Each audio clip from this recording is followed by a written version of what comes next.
ben aujourd'hui, je vais vous parler de la Poecilotheria tigrina wasseli. C'est une mygale arboricole qui vient d'Inde. C'est une mygale qui peut faire 7 cm de corps, un céphalothorax gris foncé avec deux voire une seule bande noire sur le céphalo. Les chélicères sont d'un gris foncé et les pattes sont blanches et noires. Donc c'est une mygale, comme je disais, qui vient d'Inde, qui a besoin d'une hygrométrie entre 65 à 75% de degrés d'humidité et de chaleur, on peut monter entre 22 et 27 degrés. Donc aujourd'hui, moi j'ai 4 spécimens en cohabitation que je vais transférer dans un plus grand terrarium.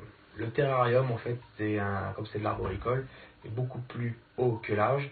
Donc j'ai mis 3 cm de tourbe blonde, humide, et à l'intérieur un tronc en liège pour qu'elle puisse se cacher dedans. Donc c'est des mygales asiatiques, faut faire quand même un petit peu attention. C'est rapide, arboricole et ça peut surprendre les débutants.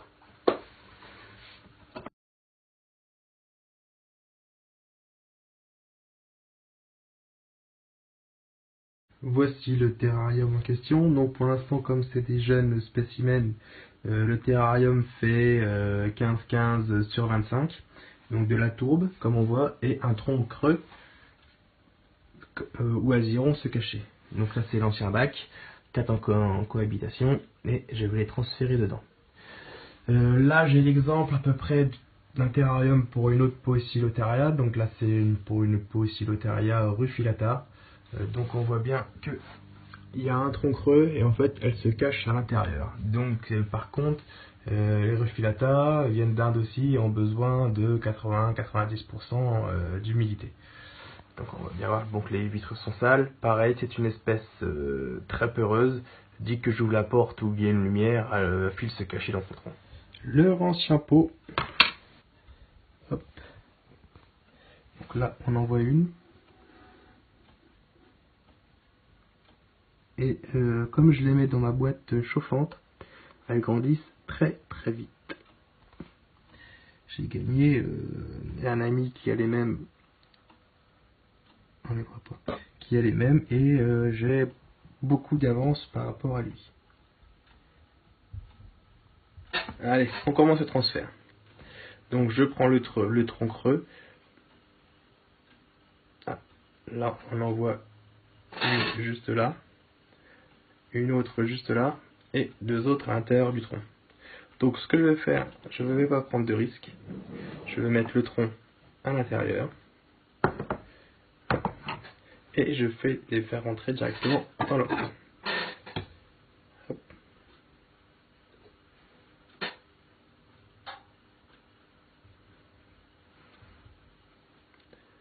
Je pourrais faire plus simple, laisser le petit tronc à l'intérieur, mais bon, comme ça me permettra de les voir et de bien les compter.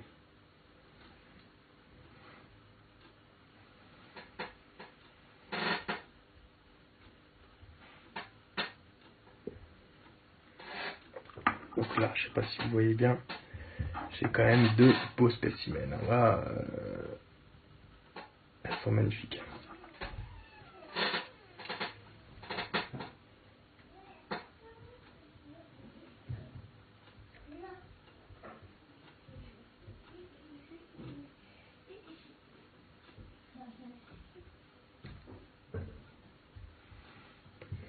Hop, les deux qui sont transférés, les autres on va les pousser comme ça tout doucement.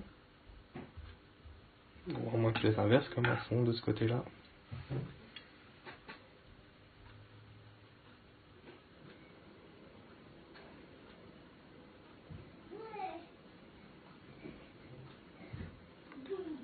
Oh, celle-là elle fait une superbe taille.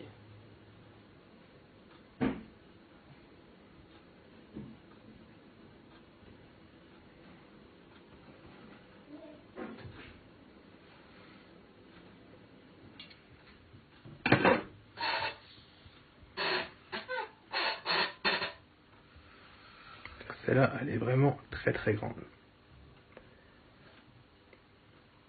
Comparé à mon doigt, on voit bien qu'elle est grande. Ah ouais, superbe taille. Bon, à ce stade-là, ça peut quand même mordre, donc on va faire très attention. Je vais pas prendre de risques. Hein.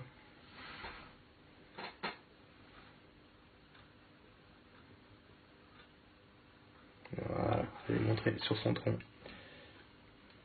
Et maintenant, il ne reste plus qu'une. Oh, elle est vraiment magnifique.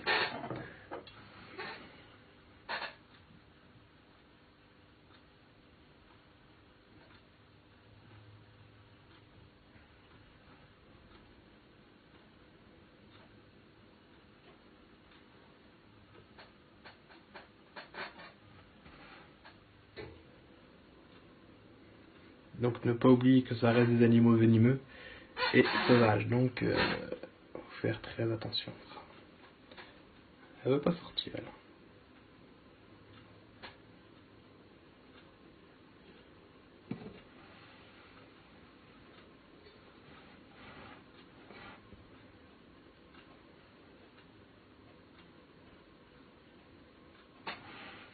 Et voilà, les 4 sont transférés.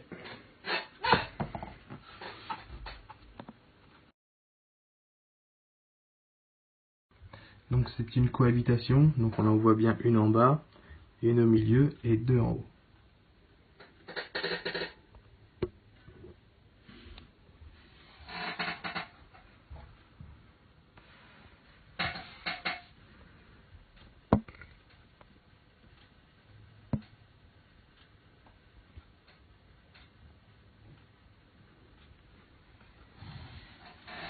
Donc surtout bien vérifier l'hygrométrie, parce que ça aime pas trop la sécheresse.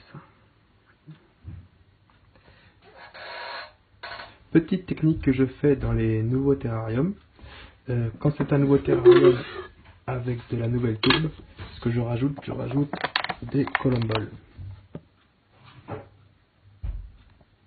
Pour ajouter des colomboles, je fais très simple.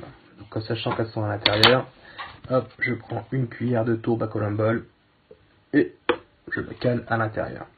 Les colomboles servent en fait à éviter, pour moi ce que j'ai remarqué, tout ce qui est acarien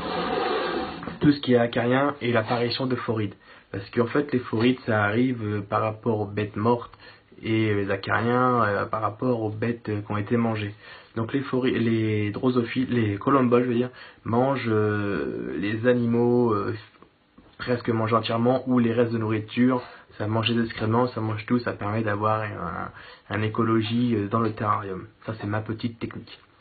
Et bien j'espère que cette petite vidéo vous a plu et je vous dis à la prochaine, salut!